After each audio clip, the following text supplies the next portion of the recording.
Hi students, welcome back to our channel. Today we are going to discuss muscular tissue comparative study. So three types of muscles ఉన్నాయి కదా, వాటిల్లో skeletal, cardiac, smooth muscles ఏవైతే ఉన్నాయో వాటి గురించి comparative గా చూద్దాం. సో మనం ఇక్కడ చూసినట్లయితే muscles are made up of with myofibrils and muscle fibers, finally muscle. So show contractility and also return to the uncontracted state. అంటే కాంట్రాక్టివ్ స్టేట్ నుంచి అన్కాంట్రాక్టెడ్ స్టేట్ కూడా రాగల కెపాసిటీ ఉంటుంది. So play an active role in all moments అన్నిట్లోనూ they play an active role అని చెప్తున్నాం. So basically three types of muscles చెప్పొచ్చు, skeletal, smooth and దాంతోపాటు cardiac muscles. Skeletal muscle, smooth muscle, cardiac muscle అని చెప్తాం. So చూడండి shape of the muscle, skeletal అయితే cylindrical, smooth అయితే స్పిండిల్ ఆర్ ఫ్యూజిఫార్మ్ షేప్ అని చెప్తాం. సో కార్డియాక్ మజిల్స్ కూడా సిలిండ్రికల్గానే ఉంటున్నాయి.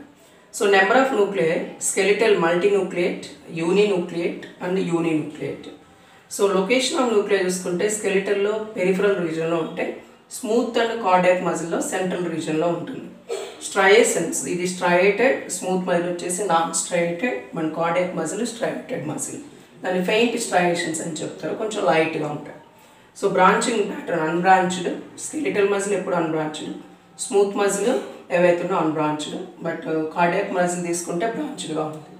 So control of will under our conscious control అంటే స్కెలిటల్ మజిల్ మన కాన్షియస్ కంట్రోల్ ఉంటుంది, smooth muscle no, at the same time cardiac muscle కూడా మన కాన్షియస్ కంట్రోల్లో ఉండదు. So location of the muscle attach to bones, ఏవైతే బైసెప్స్ ఉంటాయో వాటికి అటాచ్ అయినటువంటివి. స్మూత్ మజిల్స్ వచ్చి బ్లడ్ వెజల్స్, స్టమక్, దాంతోపాటు ఇంటెస్టైన్ రీజన్స్లో మనకి స్మూత్ మజిల్స్ని చూస్తాం. కార్డియాక్ మజిల్ చూసినట్లయితే హార్ట్ వాల్, ఓన్లీ హార్ట్ వాల్కి సంబంధించి అక్కడ ఉండే మజిల్స్ని మనం ఇక్కడ కార్డియాక్ మజిల్గా చెప్తాం. సో ఇవి కంపారిటివ్గా మనం చూసుకుంటే స్కెలిటల్ మజిల్కి, దాంతోపాటు స్మూత్ మజిల్స్కి, కార్డియాక్ మజిల్కి గుర్తుంచుకోవాల్సినటువంటి parameters. Thank you for watching.